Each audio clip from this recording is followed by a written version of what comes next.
Olá, graça e paz, mais uma vez aqui para nós caminharmos mais um bocadinho na palavra do Senhor. Desejo que quando você estiver assistindo esse vídeo, você seja ricamente abençoado por Deus. Ainda estamos na série, já partindo para o final da série Ezequiel. Hoje vamos no capítulo 35 e 36. Vamos ler primeiro o 35, dos versículos 12 ao 15.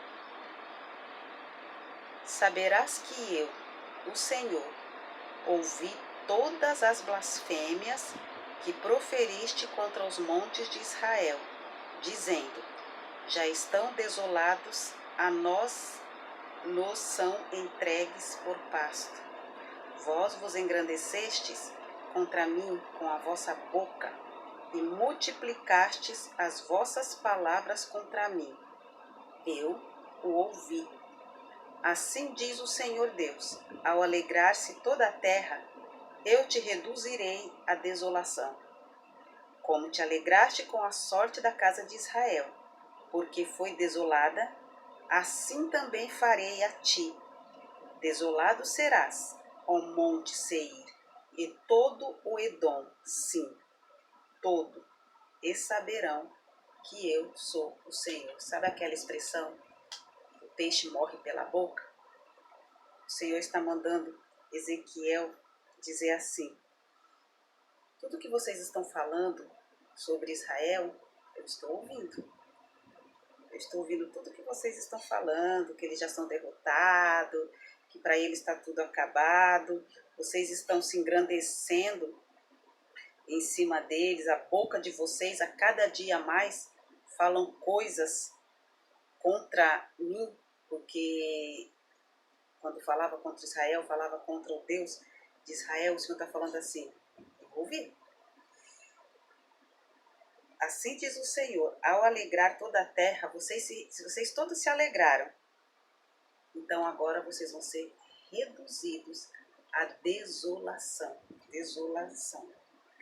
Primeira coisa que eu aprendo aqui é que a gente deve se compadecer dos outros, não se alegrar.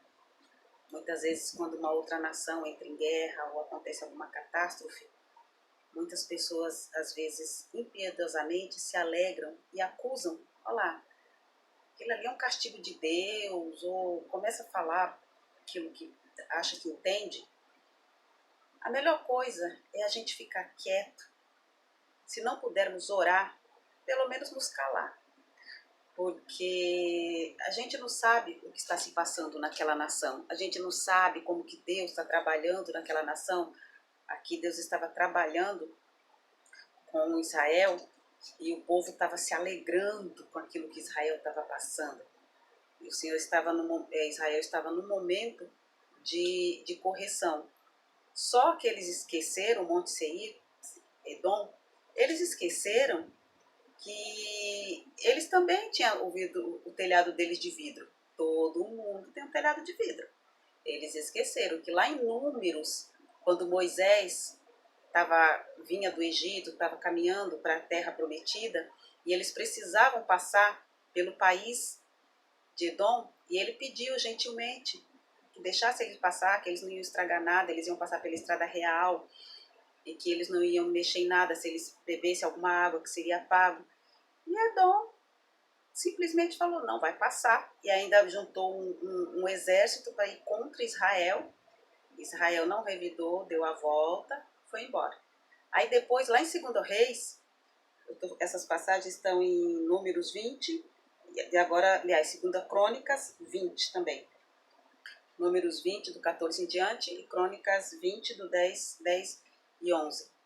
Aquela peleja com Josafá, que Amon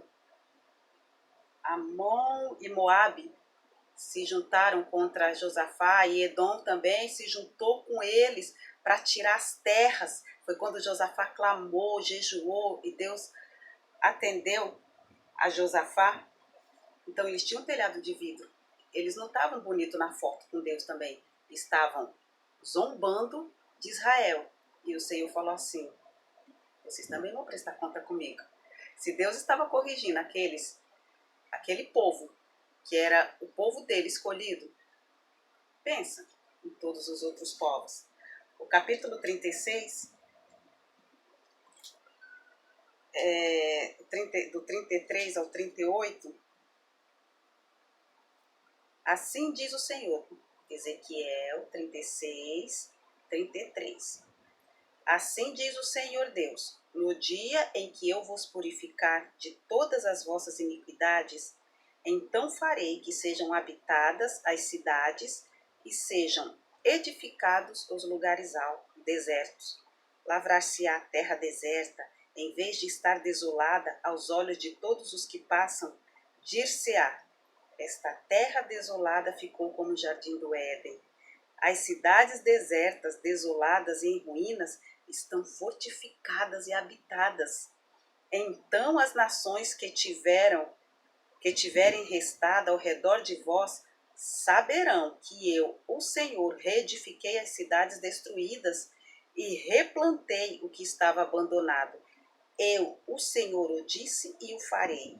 Assim diz o Senhor Deus: ainda nisto permitirei que seja eu solicitado pela casa de Israel, que lhe multiplique eu os homens como um rebanho de santos, o rebanho de Jerusalém nas suas festas fixas. Assim as cidades desertas se encherão de rebanhos de homens e saberão que eu sou o Senhor. O Senhor está falando assim: olha, eu vou reedificar vocês, eu estou corrigindo vocês, mas a correção, irmãos, não é para sempre. O Senhor fala assim, ó, essas nações que estão em volta, zombando de vocês, eles vão ver vocês sendo reerguidos, vocês sendo replantados, vocês sendo prósperos de novo. E quem sabe que você também está nessa situação, numa situação de correção, o Senhor está trabalhando na sua vida, porque Ele te ama. E as pessoas à sua volta estão apontando o dedo, quem sabe até mesmo zombando, dizendo, lá, tá vendo? Depois fala que é crente, às vezes um erro que você cometeu e você se arrependeu e você agora está sofrendo as consequências desse erro, e as pessoas à sua volta, ao invés de estender a mão, ao invés de ficar calado, estão zombando. Continue na obediência, continue no arrependimento, que o Senhor é aquele que vai refazer, o Senhor vai replantar, o Senhor vai te erguer de novo, o Senhor vai devolver a dignidade que você perdeu por causa da tua obediência, por causa do teu arrependimento, porque as pessoas não sabem que você está arrependido, elas olham para você e o resto da vida vão te acusar de uma coisa que você já se arrependeu, mas o Senhor não acusa. Deus, Ele não é rancoroso, Ele mantém a sua aliança. Então, mesmo que o povo pecou, mesmo que ele tenha precisado corrigir o povo, mas ele fala assim, não, mas eu vou restaurar vocês, porque lá atrás o Senhor fez uma aliança com o povo. Deus não é igual ao ser humano. Nossa infidelidade não anula a fidelidade de Deus. É isso que ele está dizendo nesse versículo. Eu sou fiel até o fim. Mesmo que a humanidade vá de mal a pior, Jesus manterá a sua aliança e virá buscar sua noiva. Quantos estão zombando do povo de Deus, né? Tanto tempo dizendo que Jesus volta, esse Jesus nunca volta. Eles vão ver, assim como foi dito nessa palavra, que as nações em volta verão vocês reerguidos. Então eles vão ver, porque não é por causa de um número até expressivo de pessoas que não acreditam que Jesus vai voltar, que ele vai deixar de voltar. Assim como Deus foi fiel à aliança que ele fez com o povo de Israel, Jesus, que é Deus, Filho de Deus, é Deus encarnado, ele vai cumprir a sua promessa, a aliança que ele fez conosco. O comportamento mal de alguns não é suficiente para quebrar ou anular a aliança de sangue de Jesus com a igreja. Jesus fez aliança de sangue conosco, irmãos.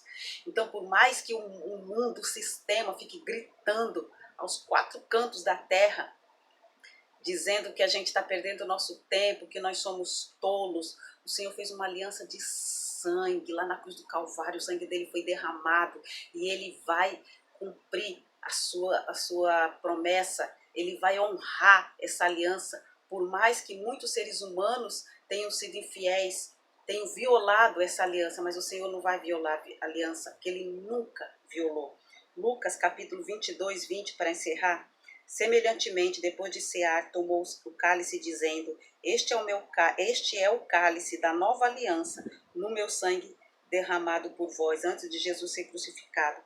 Ele explicou o sentido da ceia, o que ia significar o sangue dele derramado, o cálice da nova aliança. Vocês podem ficar tranquilos. Eu faço uma aliança nova com vocês. E como a gente já tem o conhecimento do Velho Testamento que Deus sempre cumpriu, a aliança que ele fez com o povo, nós podemos ficar tranquilos, irmãos. Podemos ficar tranquilos que ele vai cumprir a aliança de sangue inquebrável. Que o Senhor te abençoe e te guarde. Se você está triste, está desanimado porque as pessoas à sua volta têm zombado de você, até mesmo dentro da sua casa, diga para eles, ou não diga, que o Senhor fez aliança de sangue, que Ele é Deus e que Ele vai cumprir, porque Ele sempre cumpre as suas alianças. Que o Senhor te abençoe e te guarde. Que em tudo que você colocar as tuas mãos de maneira lícita e honesta seja abençoado por Deus. Que você e a sua casa prospere espiritualmente em boa medida, recalcada, sacudida e transbordante. Amém.